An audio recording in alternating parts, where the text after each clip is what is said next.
I'm the Finance Director of Operations at L'Oreal. You're surrounded by new products, new product launches. You're asked for advice on strategy, on pricing, on things that I would never have even thought would fall in a finance remit. I find that motivating to know that, a marketing campaign that you might be working on today, you can see in stores tomorrow. I may not fit the mould of a stereotypical accountant. My degree was in Latin American Studies and I studied at Newcastle University, so predominantly focused on Spanish and Portuguese. I look after the operations side of the business, so everything from supply chain, logistics to property, health and safety, so it's quite a wide remit. It's a very exciting and very dynamic industry to be in. Every day is so different, you never know what you're going to get when you kind of get in the morning. Being a predominantly French brand, our head offices are in Paris. Been to Marrakesh on a conference, which was a great opportunity. The places that I've worked, I would never have thought of back when I started. So, working in a business like L'Oreal or even retail in my previous employer, there are opportunities that I just didn't think really existed or that I would myself be able to get into. So I thought if I got the ACA, actually it's internationally recognised. For me, it was a no-brainer. It was, at least if you have your ACA, it can take you anywhere. No one's ever going to say that it's not a lot to take on, it absolutely is. But I think once you can get through it, pass your exams and get that qualification under your belt, it can just open the doors to, to a million other opportunities.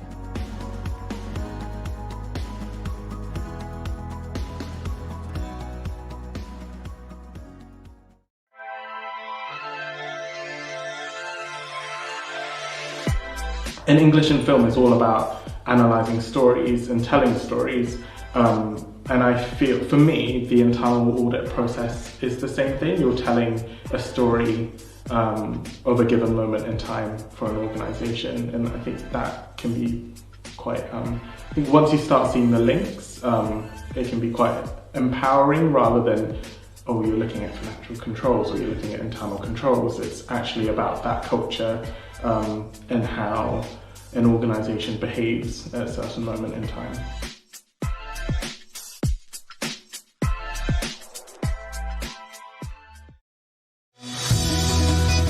ICAEW is one of the most advanced learning and professional development program in the world. The ICAEW qualification helps us enhance the skill of our employees to be qualified accountants. Graduates that have successfully completed a qualification, they're far more committed in what they want to do to hone their craft. It is important to possess ability to understand all-round business needs and requirements, and that's the reason why the industry is looking at ICAEW as a preferred qualification.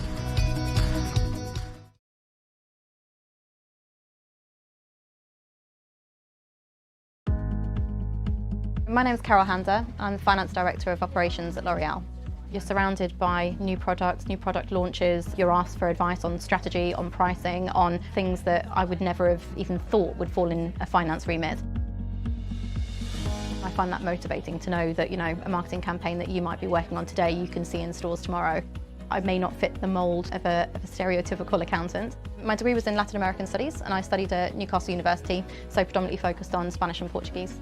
I look after the operations side of the business, so everything from supply chain, logistics to property, health and safety, so it's quite a wide remit.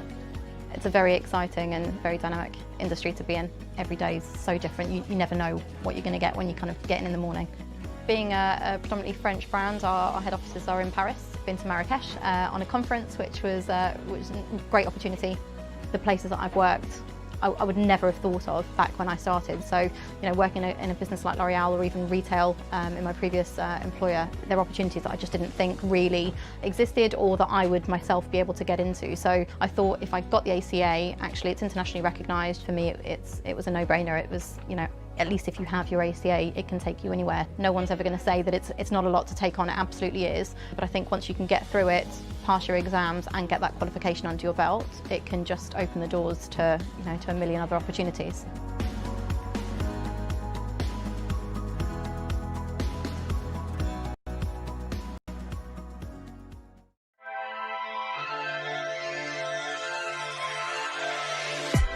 In English and film, it's all about analysing stories and telling stories. And I feel, for me, the internal audit process is the same thing. You're telling a story of a given moment in time for an organisation, and I think that can be quite, I think once you start seeing the links, They can be quite empowering rather than, oh, you're looking at financial controls or you're looking at internal controls. It's actually about that culture and how an organisation behaves at a certain moment in time.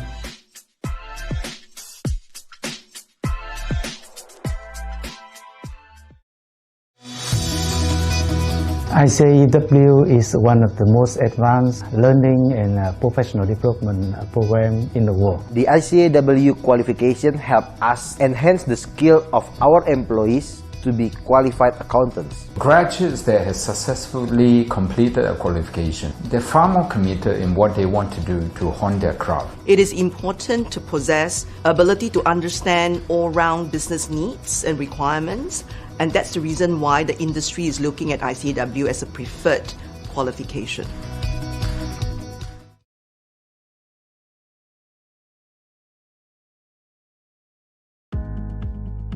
My name is Carol Hander. I'm the Finance Director of Operations at L'Oreal.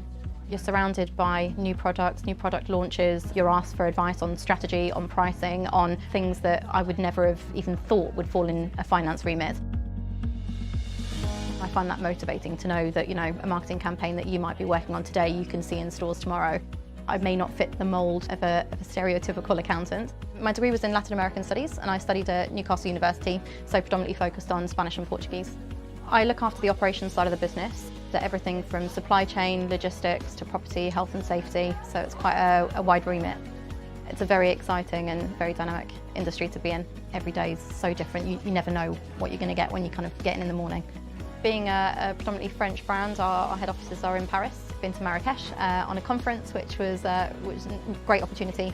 The places that I've worked, I would never have thought of back when I started. So, working in a business like L'Oreal or even retail in my previous employer, there are opportunities that I just didn't think really existed or that I would myself be able to get into. So I thought if I got the ACA, actually it's internationally recognised. For me, it was a no-brainer. It was, at least if you have your ACA, it can take you anywhere. No one's ever going to say that it's not a lot to take on, it absolutely is. But I think once you can get through it, pass your exams and get that qualification under your belt, it can just open the doors to, to a million other opportunities.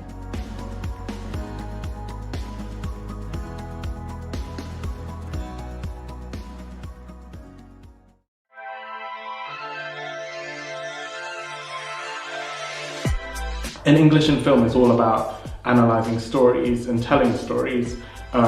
And I feel, for me, the internal audit process is the same thing. You're telling a story of a given moment in time for an organisation, and I think that can be quite, I think once you start seeing the links, it can be quite empowering rather than, oh, you're looking at financial controls or you're looking at internal controls. It's actually about that culture and how an organisation behaves at a certain moment in time.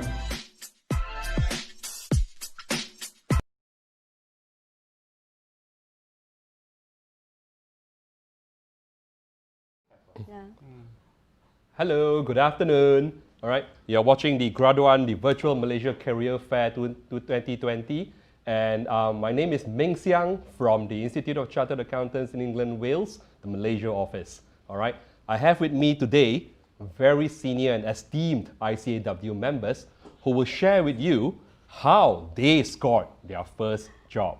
All right, and they will give you tips. All right, they give you some advice. All right, and feel free to ask. All right, because they are now all in very senior positions in where they are. All right, and they will be able to then give you very, very useful tips on how you can score your first job.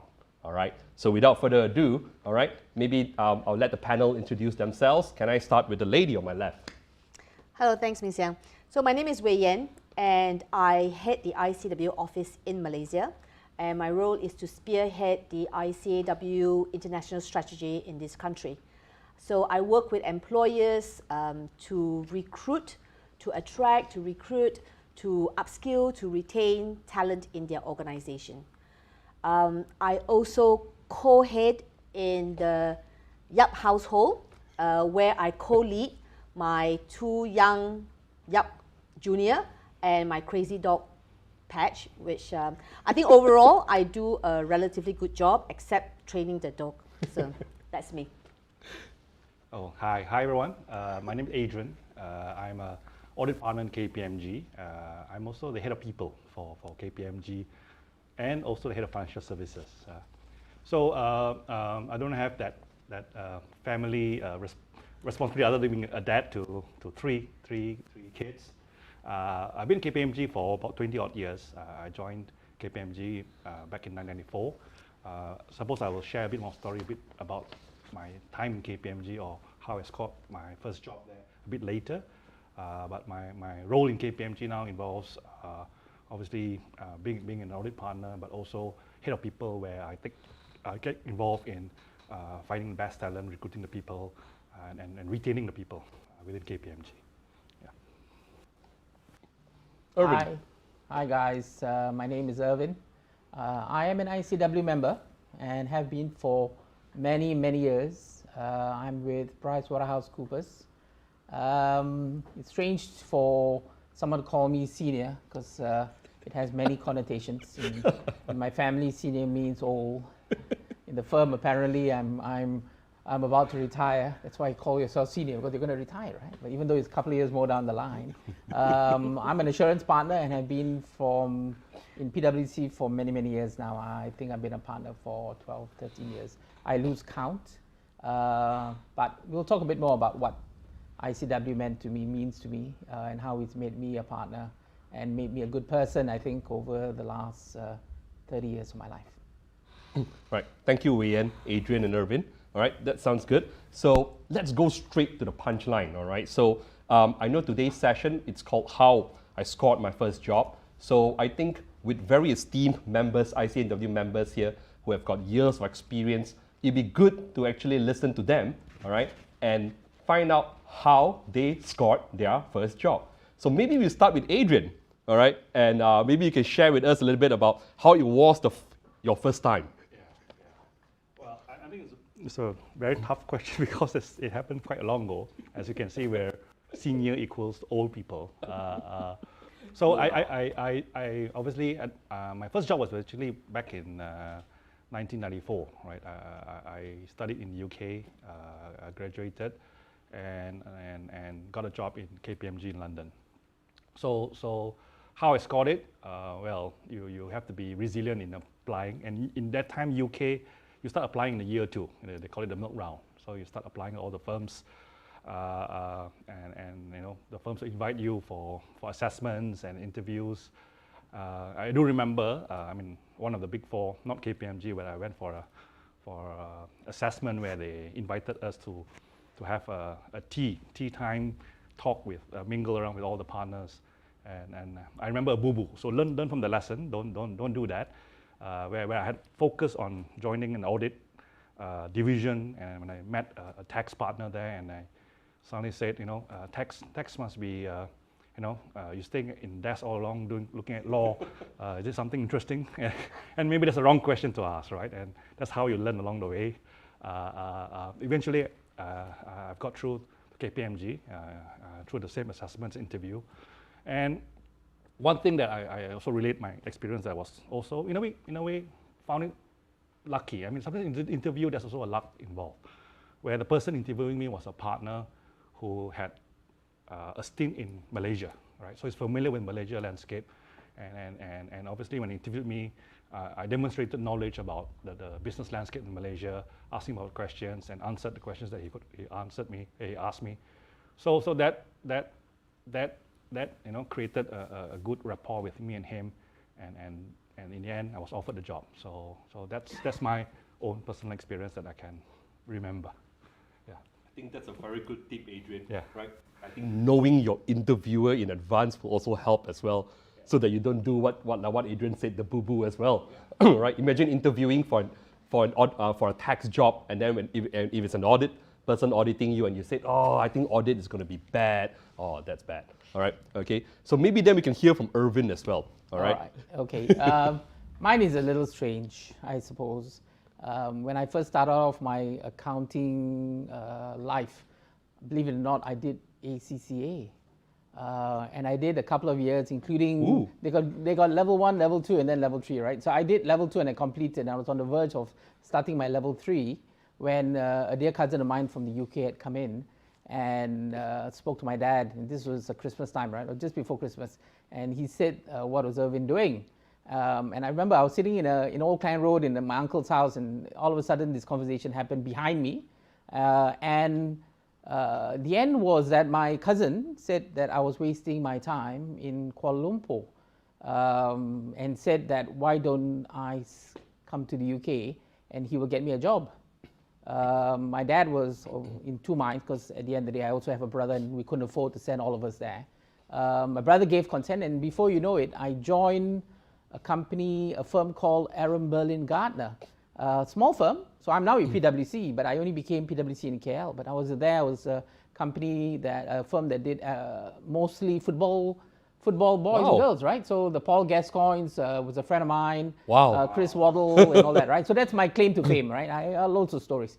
But the how I got the job was through this dear cousin who I'm so grateful, right? So when you get to London, you go and join, you don't join immediately, you had to do a foundation course.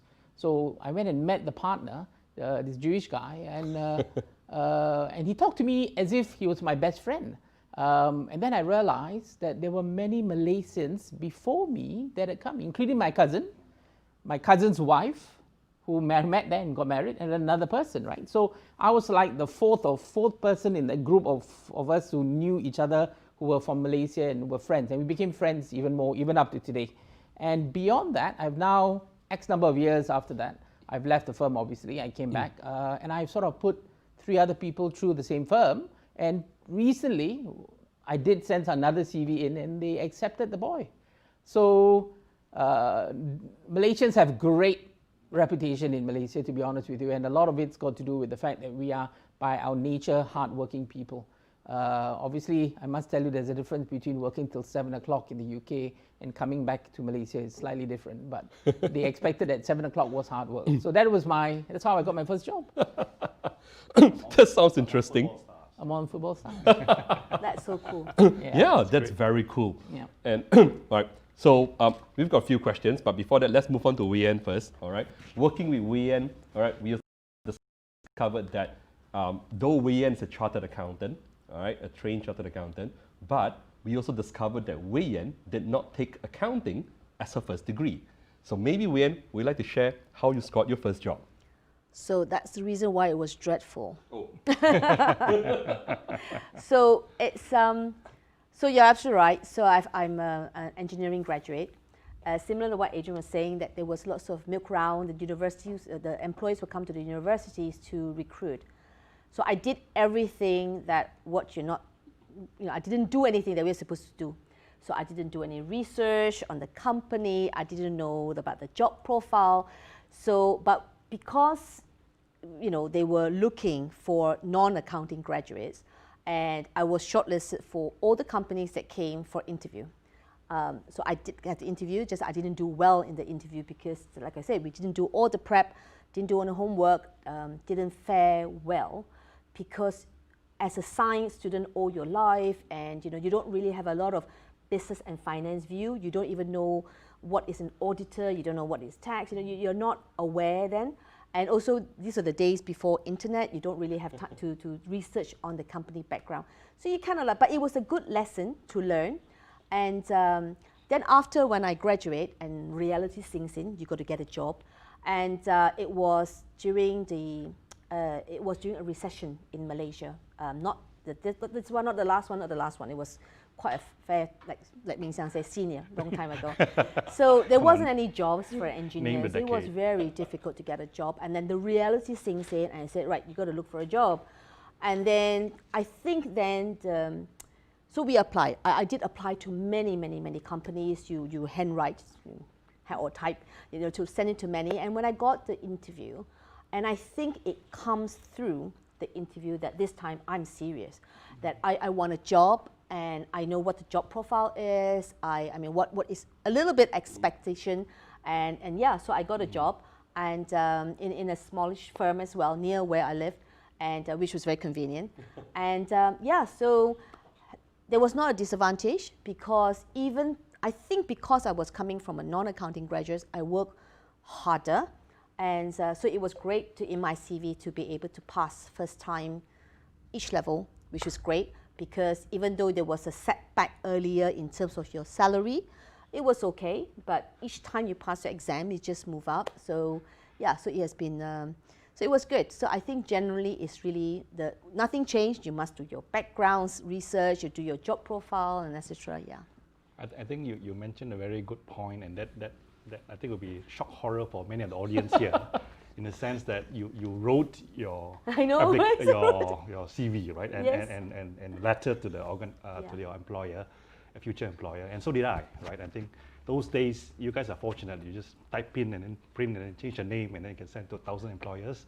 But we had to write everyone, and that also is a different experience that time, right, and writing the same letter a few times after a while, it just shows resilience. Actually, I must confess as well that though I may not look senior, all right, but actually I did write my CVs in pen as well, fill out forms, all right, and I think at my time it was a transition between the electronic typewriter to the dot matrix printer as well. So So I'm curious though, do you receive handwritten CV cover letter now? No. It's all, Does it make a difference? And to be fair, also it's now all even application through the online website. So you don't sometimes you have your CV submitted, but most of the time you open a website and start filling the forms on there. So it actually makes you lose that part, because sometimes you look at the writing, you can see how organized or whether they scratch it out. So or you throw it away. So that's actually the next question that I want to ask, because and I think it's something that many of you will have in your mind as well. All right. So what makes among the hundreds or even thousands of CVs, for example, that probably you see, all right, all the time, what make a good CV stands out? I mean, or how are you able to? Because this is a question that I'm sure I will ask if I'm a graduate, I'm going to be sending in to firms like KPMG, PwC, or even to all the other organizations as well. What will make my CV float so that at least I can be chosen to go through the first hurdle, whether it's an assessment or an interview, right? So maybe you can start with Irvin first. Sure.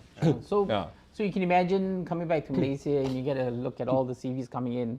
The firms like KPMG, PwC will always get, to some extent, the best of the best writing in for sure, right? Ooh. So what is the best of the best? The best of the best are all those with the multiple A's and, first-class degree and all that, right? But honestly, after so many years of going through this process and even looking at the guys who come through the door, what in my mind is very important is content. If you remember, when you guys were in school, for instance, universities, the teachers would say, hey, go join the Interact Club, or even you went to university, make sure you join this club or that club, right? But actually, the clubs themselves don't excite me, right? But if you have things in your CV that you tracked Mount Kinabalu, or you went up, you would jump off of a plane, for instance. The non-academic part. Yeah, it's stuff that in my mind will draw attention, that I want to see you about your content. It means I'm interested. I want to see you, and it's your content that you need to put in your CV more than your degrees and all that. I think that is a great outcome, for instance. But if you give me that opportunity, if I had to go down the world of degrees, I wouldn't have got a job. I promise you. But what I realized was that the content of what I used to do, and even what I did in London when I came back, and there was not a problem getting a job.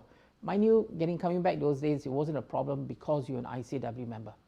That was, people were lining out outside the door waiting to come and recruit you, so it was okay. But if you ask me what you should put on your CV, put stuff that is non-academic. That is going to be overwhelmingly exciting, right, for someone to read the CV. Okay? Do you concur with that, Adrian? I totally agree with that, Erwin. We shared notes and we totally agree. And just to expound on that, each firm sets a certain minimum criteria, right? A 2-1 and above before you can even get through the door for an interview. But even then, you have a lot of candidates that get through that criteria. So the technical skills, the knowledge, and all that's a given for you being able to achieve that degree. So now it's just the other elements of what have you done extra, right, other than just studying for a degree. And relating my own personal experience, and that's probably also helped towards getting a job at that time, was that in studying in the UK in the summer break of my second year, we had a 3 month summer break, and that time they had a program called BUNAC, right, where British students were allowed to, or students studying in Britain were allowed to work in the US for about 2 months. So I went there. I worked in the US in an island called Mackinac in Michigan, and I worked there as a chef, cook. I just cook burgers and things like that. It's almost like TGI Fridays, right?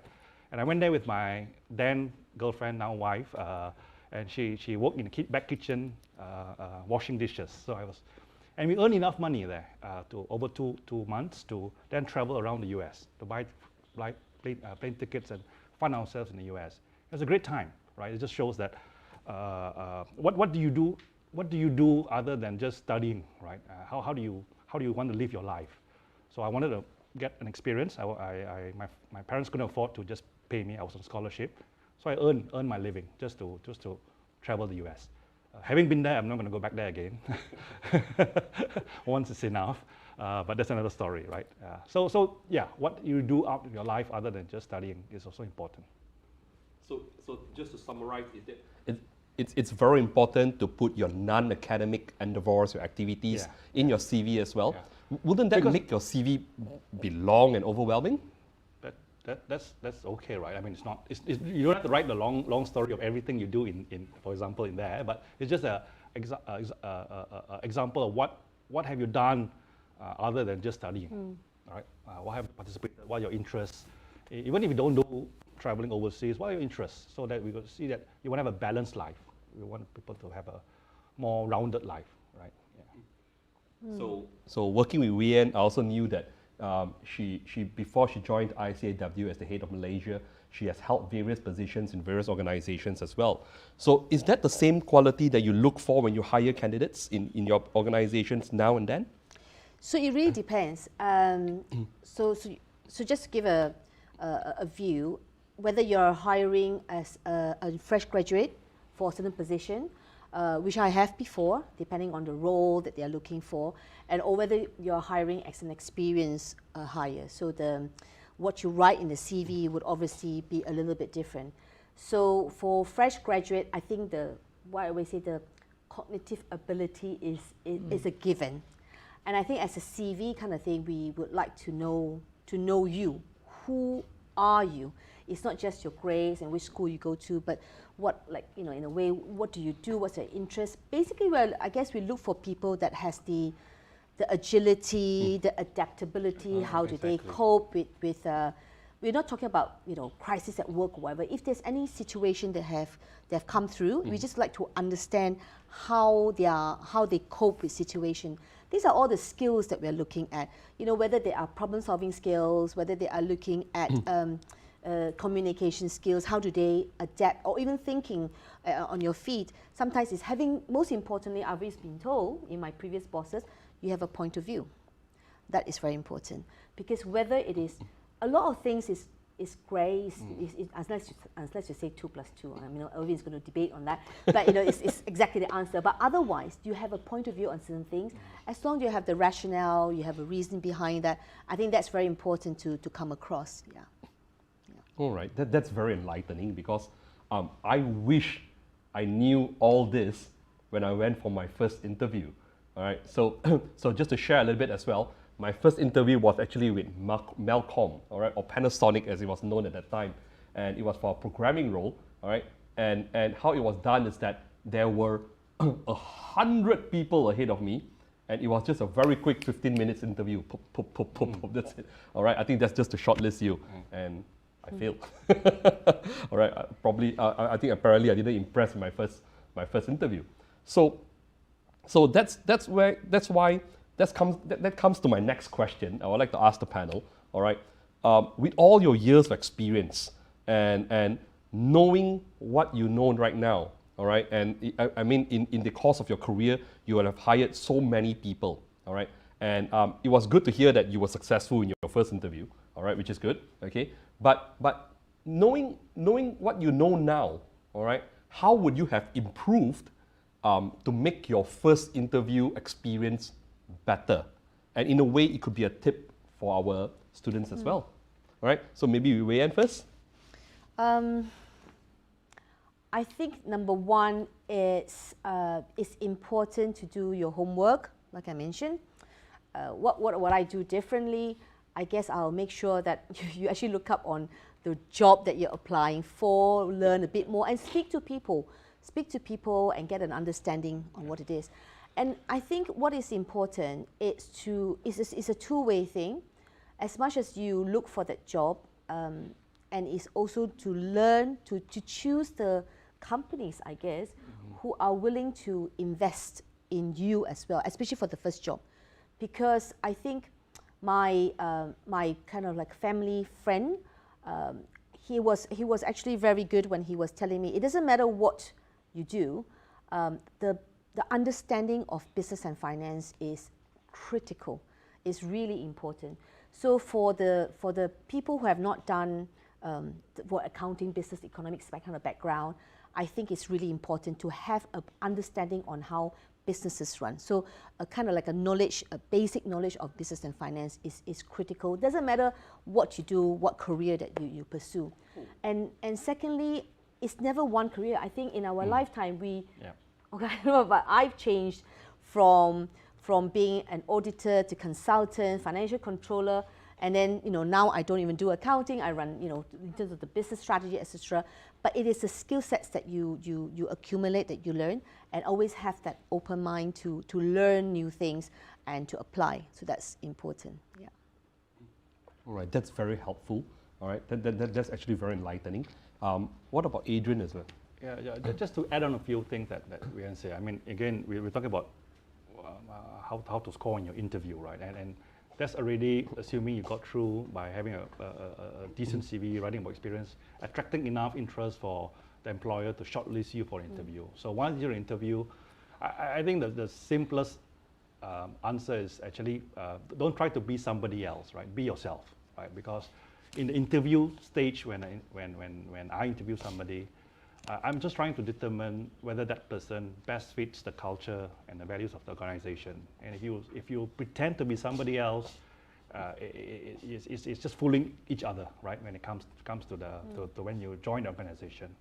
And what I look for, right? And I look for people who have that curiosity to learn and grow and develop, right? Because in an organization like us, PwC, KPMG, and many of the professional services organizations like us, is that when you join an organization, we recognize that all of you, while you have a good degree, the learning journey never stops, right? And when you join us, if you really have that mentality that that's all I want to do and learn, and now I just want to work without developing and growing, then we're not an organization for you. So you must have the curiosity to learn and grow and develop, have that agility, as I think Wei say that, right? And in COVID times now, you have to learn new things, right? Learn new technology, new ways of working. So being adaptable and have the curiosity to learn and grow and develop is also important. And how you portray that to the interviewer is also by linking back to the earlier part about what Irvin said. How you spend your time other than just studying also demonstrates what kind of personality you are, right? And so be yourself. Again, don't try to be somebody else, and you'll struggle. I think that's very good tips that we have so far from our two panelists. All right, do your homework, know the organization that you're going to attend the interview with. All right, have basic knowledge of business and finance, because without a doubt, any organization you're in, it's a business. Whether you're a doctor working for a hospital, whether you're an engineer, right? Ultimately, it's all a business. And I think one very good tip as well, all right, during the interview, be yourself. All right, be yourself, speak from the heart, share, have the interest to learn, all right? And something the panelists have all concurred as well, all right? Tell them what you do beyond your academic as well, all right? So, without leaving Irvin out, please add on to this. Is there any other points that you can help the graduates with? So yesterday, for instance, I got a call from a potential candidate. He's nothing more than somebody who works for a small firm. I don't even remember the firm, but his boss called me and says, can you, and I don't know the boss so well, but he called me and says, can you do this boy a favor and consider his CV, right? So I said, I'm happy to look at his CV, but at this stage of my life, reading things like that don't excite me so much. Get him to call me. So when I spoke to him, when I asked him, tell me a bit about yourself. Now, if generally your definition of what yourself is your definition of what your degree you did, what school and all that, doesn't excite me at all. It immediately turns me off. But this guy, when get straight into what he did in the last 7 days of his life, whatever he did, and he seems someone who genuinely could hold a conversation, forget about me, but anyone, right? So he really had content, right? So once you have content, you genuinely can put across the fact you're going there for an interview. So it means if you went for an interview, you genuinely want a job for advancing your career. All right, it's not about whether or not PwC is good, KPMG is good. It's from your point of view. You must come across that you want a job, and this is what you've been waiting for, the job, right? So if you tell me that you've been studying all your life and you're just waiting to start work, and PwC, KPMG, EY, whoever, and if you're genuine on the day, I promise you that I will not get into the details. I will talk about what have you been doing in your life. And if you can match that with your content, you get a job. In my books, you get a job. So in our world, what I realize, and you will confirm, is that you can get the brightest of the brightest. You can get the most well brought up kids who come from rich families, and you can get the guys who sit in local colleges that you may not even have heard of, but firms like ours need a diverse group of individuals. Because I also realize the richer kid you are, unlikely you will stay. But those who really need a job really come and explain to me why they need a job. So the genuineness is so obvious, right? So guys, be genuine and have some content. That's really, really helpful, Irvin. I think we have heard it many times in various forms. All right, be genuine, be yourself, share what you do, share your passion other than your academic adventures and so on. I think those are very, very important tips. But there's also something that we've been hearing for quite a bit as well, and I would like to ask the panelists this as well, because it's one of the questions that actually came in as well. Are connections important? Like what you have just mentioned yourself, Irvin, just now. A friend passed you a CV, so that automatically helps to not only just float to the top of the pack, but hey, it's on your table, all right? And we also know of cases where friends like Datuk and so on that tell you that, hey, what, my son is graduating soon, right? Here's the CV, what do you think? All right, and so on. So to a certain extent, and I think this may help to also then clear some doubts with our graduates as well, do connections help to secure a job? Irvin? I'll be naive to say no, right? I'll be naive if I said no. For one reason. When I came back from London in '93, my uncle, who is a former managing partner of a big firm, I won't tell you which firm, he recommended me to go to 2 firms for an interview. It's not because he recommended. He picked up the phone and he called the chairman of PwC and another firm.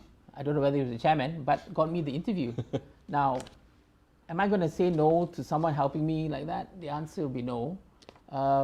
But at the end of the day, no matter what the connections are, it is unlikely that you will get a job because you got connections. At the end of the day, I run a business, and in assurance, I can't just recruit people who don't have the integrity, don't have the ability. Just not possible. At the end of the day, no matter what you do, in a very thick set of accounts, Adrian and I can look at the last page and there'll be the name. My name will be there. No way will I recruit anyone if I think it's not suitable. Maybe getting an interview can. I got the interview, and I'm sure I wouldn't have got the job if I wasn't suitable. But I got the job because I was ICAEW. I guarantee you. I got the job because I was ICAEW. And because I'd qualified and come back, I tell you my content was phenomenal. So I tell you now, again, going back, so yes, the answer is yes. Connections gets you an interview, but it doesn't get you the job, for sure. So I'm sure Adrian, in his role as the people partner, all right, will have seen hundreds of people who have called you before, right? And so do you concur with Erwin? Exactly. I mean, in the sense that, okay, maybe just to turn the other way questions also, because I think there are a lot of people here. Some are connected, some are not, right? So if you're not connected, it doesn't mean that you cannot get a job. So go through that process. You go, get shortlisted for interview, do well, prove yourself, and then get through the interview, and you get a job. But for those that are connected, the advantage, I do say there's an advantage there, and the advantage is that if you don't get through that bar to get selected, the connections can get you an interview, right? So in KPMG, there's no commitment to offer a job because of connections, but we tend to give the person a chance by shortlisting the person for an interview. But what the person does in an interview is really nothing to do with connections. It's how the person is. Now, how well connected, but he's just flung the whole interview, then that's as far as your connection gets you. Right? So can I just add, just be clear? Yeah. Yesterday, the guy called me, and I said I got excited, send the CV. It doesn't mean just because the senior partner said go and interview that he gets the interview. It still has an independent process that must take place, because I can't just say go and interview, because there's just so many people that do these interviews, right? You can't, and just imagine if that process works, right? If that process works, then potentially there could be another partner who wants someone in, but I'm signing the account, he's on my job, I'll be in trouble. I think there is an independent process. So it gets you closer, but it doesn't get you the job. And I tell you now, overwhelmingly, maybe 10% get interviews through that process, but 90% are people who come in through the door with their CVs consistent with everybody else. So I didn't get the job in PwC when I came back here through connections. But I was a student actually. I was still training in London when there's a recruitment fair go on then. And it was also because I was an ICAEW student. They said it was very clear in my mind, and they just said that when you qualify, when you're ready, call us. And it's true, when I came back and I just called, and that's how I got my job, was through the ICAEW qualification. But saying that, I think what it is like, I talk to a lot of employers as part of my job. Part of my role now, because we talk to our recruiters and so on.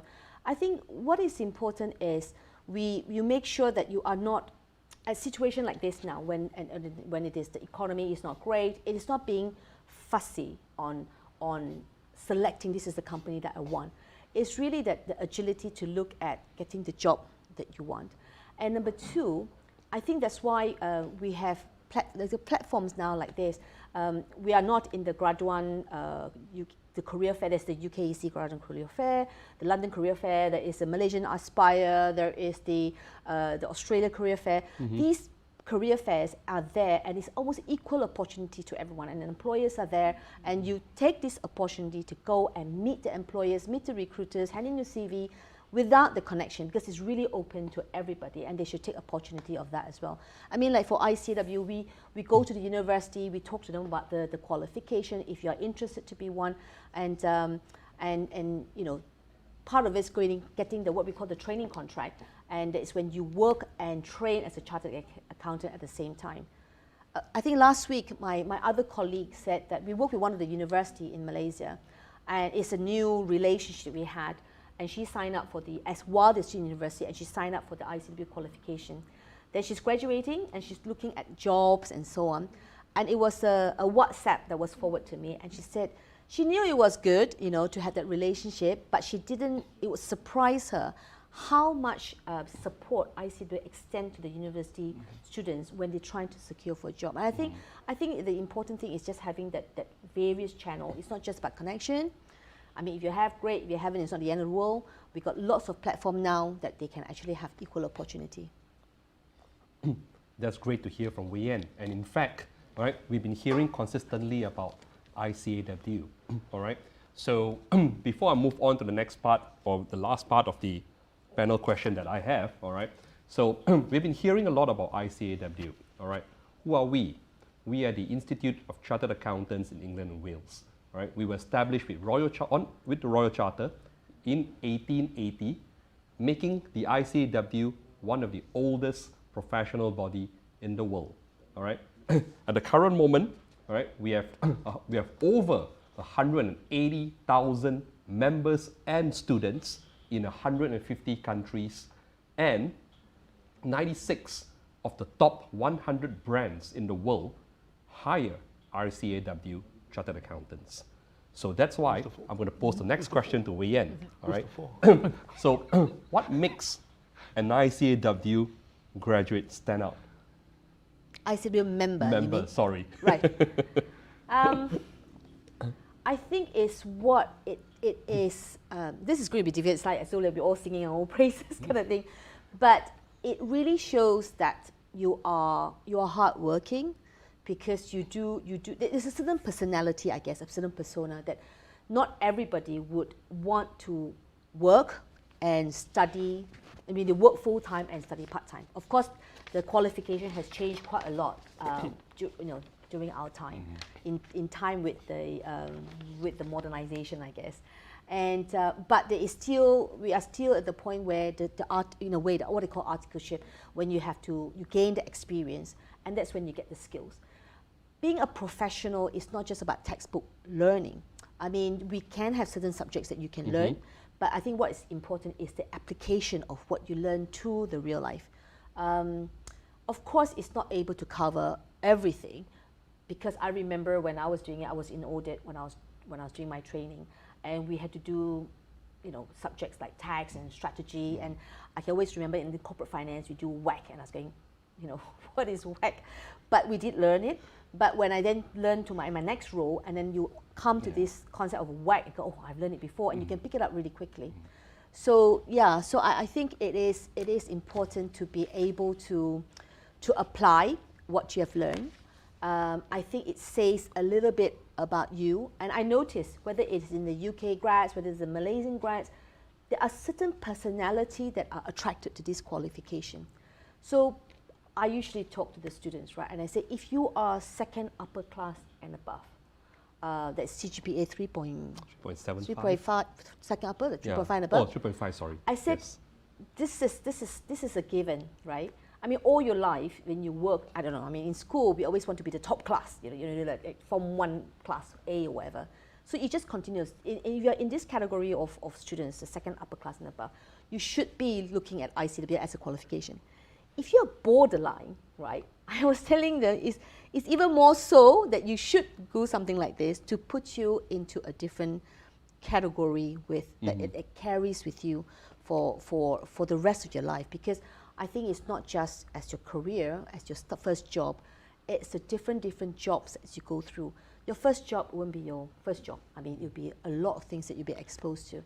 So I think having a professional body, to be honest, I don't think I appreciate that when I was younger.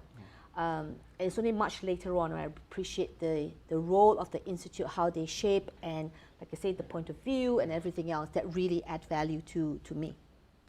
So Irvin mentioned something like that as well, that when you came back to Malaysia, all right, is the ICAEW qualification is the one that secured you your role. Yeah, sure. Right? How did that work? Yeah, so what, okay, let's start by saying when I came back, and many years ago, right? So I knew Wei Yan back in '93. In my first day that I was back, I think I was introduced to Wei Yan sometime in September '93. I remember the day. I knew when I joined PwC, right? Yes. Wow. Or PwC is known then. And what I realized is that 90% of the partners in PwC were ICAEW members. How weird is that, right? 90% of the partners were ICAEW members, and the one or two, I was going to say one or two were not because they were involved in IT audits. Then I realized Ong Ai Lin was an ICAEW member, is an ICAEW, right? And she's the audit committee member of Tenaga Nasional Berhad. So they all hold very strong positions in corporate life now that they've retired, right? So that's one. Then you think, after all these years, if I was going to say ICAEW is the best and all that, it doesn't make sense because I'm biased. But I sit on the council, MI, Malaysian Institute of Accountants Council, made up of 30 people, right? The 30 people have different backgrounds. There's the academics, there's people from the ministry, but there are ACCA guys, there's ICMA guys, different look and feel, right? So if you sit amongst them, including management, so in a room that maybe get up to 50 people, I can guarantee you, and I've got minutes to prove it, that the expectation of the more difficult things that they need to solve, they turn to me because I represent ICAEW on the council. They will turn to me and says, "Can you find out globally what ICAEW does to address this?" Right. So the latest could be CABA, right? Our benevolent, where we help our members and stuff, right? So it makes you wonder. It makes you nice to be the only ICAEW. Well, I'm not the only ICAEW member, or maybe I am. No, I'm not. I'm not. There are one or two others from a different firm. They are, but I represent ICAEW. It's nice to know that the recognition is very obvious from everybody else.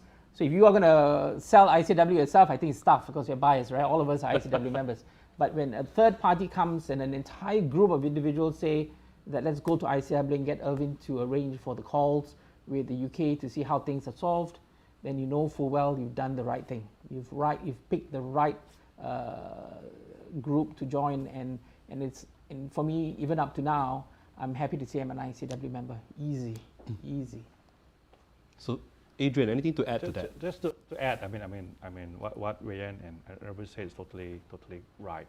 But another perspective, I will just dial down a bit about what you gain pursuing the ICAEW professional qualification, right? And as Wei Yan says, it's not just a accounting qualification. To me, it's more of a business qualification where they teach you a lot of things, and where you then apply all these things at work, which is why when you pursue ICAEW, an important element is also sitting for the exams or pursuing those ICAEW papers while working, right? Whilst working. So if you think about it, when you are studying, you balance two things, right? Your studies and your social life. But the moment you enter an organization, ATE, pursue ICAEW, you then balance three things, right? Your social life is still important, right? Your working life is also important, and then your studies, right? ICAEW papers. And it takes great time management, great discipline to balance all those three and qualify. So once you do, that's already a signal to many other people, your future employers or future organizations, that you have all that skill sets that got through that qualification, and you're an all-rounded business person because you've got the ICAEW qualification, and you have great time management skills and discipline to be able to get through that. So those are all qualities that the employers look for. You have that all the qualities built in already. So that's another signal for you to grow, be better, right, in the organizations that you eventually join or stay with the organization that you qualify with. Adrian, I think there's something that I didn't appreciate. I don't think we are not when you are reflecting back, right? Yeah. Okay. As a first job, I think I didn't realize how lucky in a way when you're being your first job is part of what they call the training as part of the CA. Yeah. Because when I was then, obviously later part of my life, and I talked to my other colleagues and friends, that is the difference. Because when you are in a professional firm or whatever organization, and sorry about that, and you always have a senior to look after you. And I think as a first job, you're not thrown by yourself, right? Because when you're training, we always have a mentor, whether it is in your job, your line manager, or so there's somebody to look after you to learn all the good practices, good business practices, SOP, etc. And we take along this good work ethics with us as we move on. And I think that was something of value that I probably didn't realize that as it is a very important part as well. And that's something to experience. You learn through experience, right? It's not something that you can go to a class and learn time management. I can give you a chart and a diagram and say this is what time management is about. You got to learn, experience it. And when you pass exams and all, it's already a demonstration that you graduated from that skill set. I think that's very apt because ICAEW is one of the rare professional bodies in the world where to complete the qualification, the students are expected to work under what we call a training agreement. All right. So the training agreement is between 3 to 4 years. All right, up to 450 days. All right. And during that training agreement, the ICAEW students will have to pick up ethics as well as the 7 ladders of professional development, including teamwork, leadership, communication, skills that are necessary for the students to excel. All right. And one of the most important value, adding value. All right. So, which is very apt because then I have one question over here. All right, from a student. So I'm taking the Q&A at the same time as we are doing our panel as well. All right. How does the student cope? All right.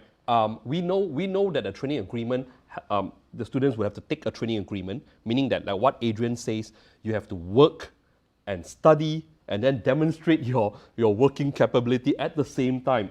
How do you balance all this? So maybe I can ask Wayne, how do you do it? How do you do it at that time? Because it's part and parcel of being an ICAEW chartered accountant, right? And these skills that you learn make you a better chartered accountant. So how do you do it? That's a tough one, right? Would you ask me how do I do it now when I have to, during the Now COVID? it's even tougher now. Now it's even tougher. I know when mother, the mother, being a mother the as kids, well. the dog, the garden. The Yes, working from home is juggling a lot. Those are actually. nothing now. You just need to study and work, and that's it, right? But I mean, seriously, I think it is, the firms, usually they are very supportive. I think we must caveat this. In the early days, ICAEW is not available in Malaysia. Since about 15 years now, we have started available in Malaysia to be trained in Malaysia. But the model, the mode is very similar, the exams are the same, etc. So that's number one. The firms support the training, which I think which is amazing, that they employ you, they give you a salary, they give you time off to study, they pay for your study leave, and honestly at that time I felt it was like a free MBA kind of thing. No excuse with MBA, but it was kind of like my decision making as well.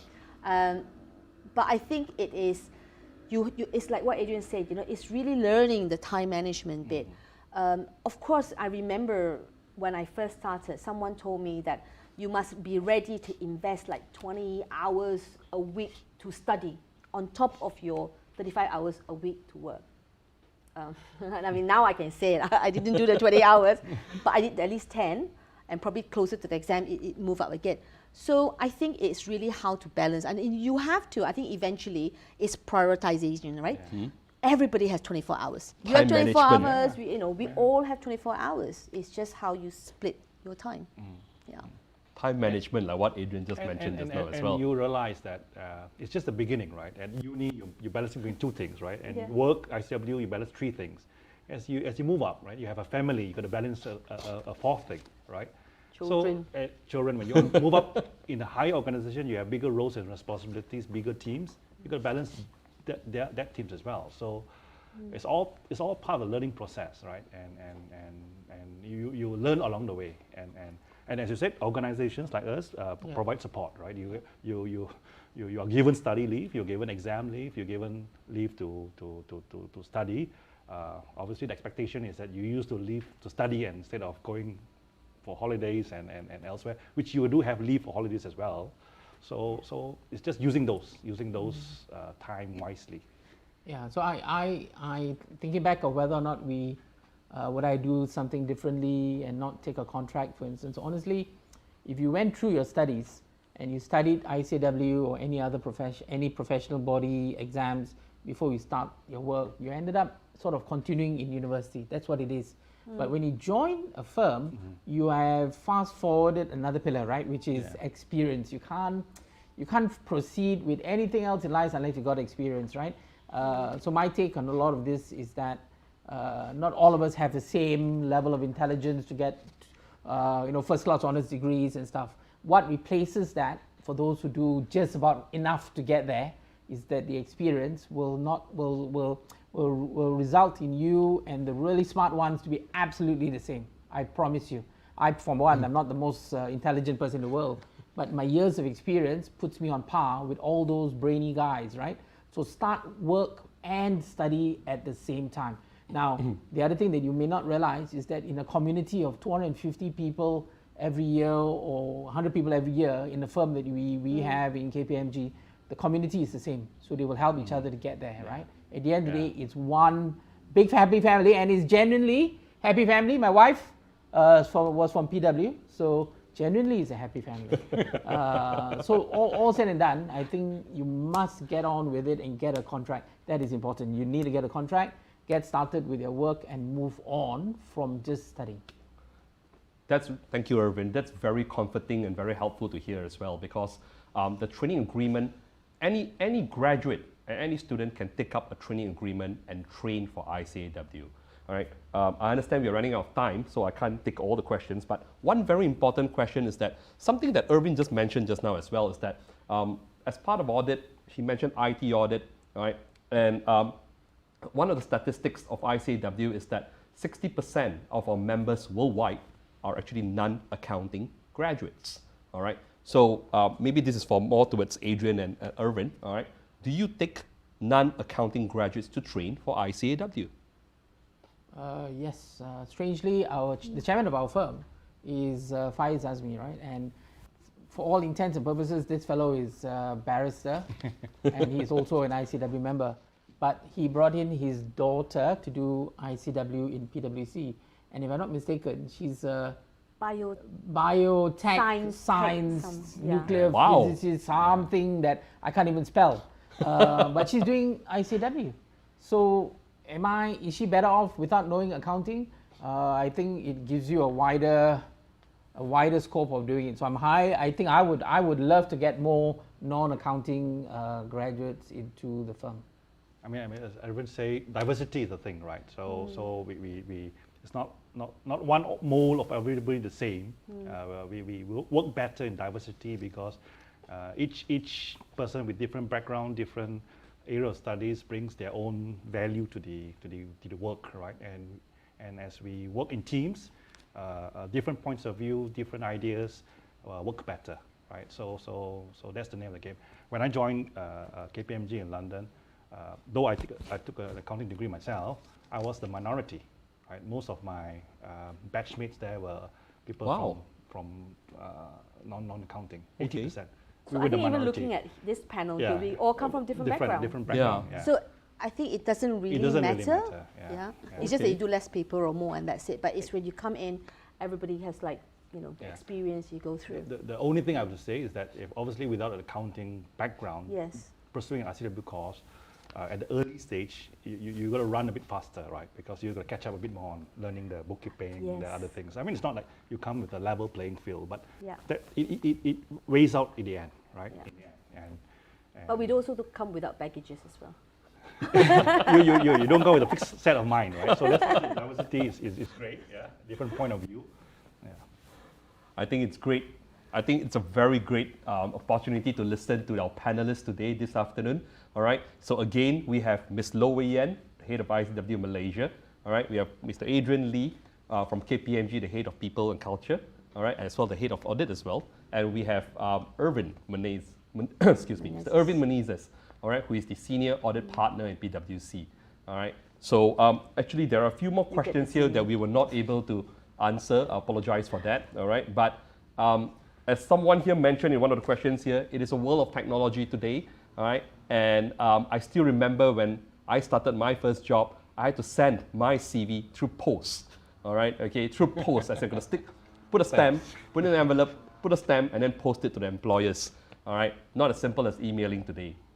So I apologize again that we are not able to answer all the questions. But are we able to respond to them separately? Actually, we responded to a lot of questions actually. Those that we haven't? Oh yes. So those are questions that we have not. I'll email you. Okay. But you can also reach out to us. All right. At ICAEW by emailing us at malaysia@icaew.com. So if you want more opportunities to learn about ICAEW, all right, and opportunities and so on the training and the professional qualification itself, write to us. And if you do have any questions that you will want to ask after this session, write to us as well. Okay. Thank you very much for being with us today this afternoon. All right. We'll see you soon. Email, right? No need to write. Email. Email, not with a pen, but email. All right. Okay. So good luck to everyone, right? Good luck, Thank you, everyone. guys. Thank you.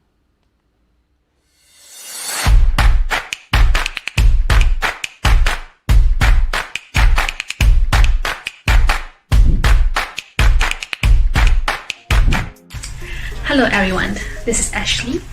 I started my first ICAEW paper when I was in my third year of study in University of Malaya. My parents are truly proud of me when they found out that I was going to pursue a professional qualification. While my friends, they are amazed with my decision because ICAEW is known as the hardest professional qualification. The ICAEW examination is actually like an advanced version of the courses we took in UM. So the knowledge from ICAEW actually gives me a better understanding of all the concepts behind the standards and so on. I have learned a lot of new knowledge which were not covered in our university courses. ICAEW courses actually teach us how to apply those theories practically instead of just memorizing it and regurgitate it in exam. The greatest advantage of studying ICAEW will be the ICAEW way of thinking. What do I mean is, actually I found out that those who study ICAEW has a different way of thinking and seeing things, and this actually helped me a lot during my studies as well as when I'm working as an intern. As that there are improvements in my speed to pick up new things. It also improved my critical thinking skills, which are important for both studies and work. I'm proud that I made a right decision to pursue ICAEW, as the knowledge I learned throughout this program has made me a more competent person at work.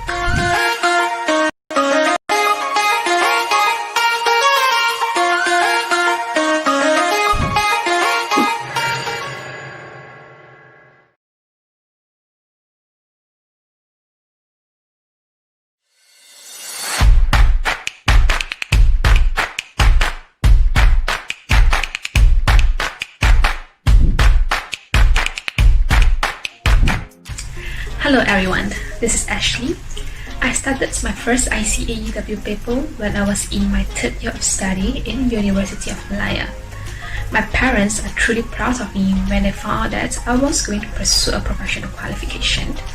While my friends, they are amazed with my decision because ICAEW is known as the hardest professional qualification. The ICAEW examination is actually like an advanced version of the courses we took in UM. So the knowledge from ICAEW actually gives me a better understanding of all the concepts behind the standards and so on. I have learned a lot of new knowledge which were not covered in our university courses. ICAEW courses actually teach us how to apply those theories practically instead of just memorizing it and regurgitate it in exam. The greatest advantage of studying ICAEW will be the ICAEW way of thinking.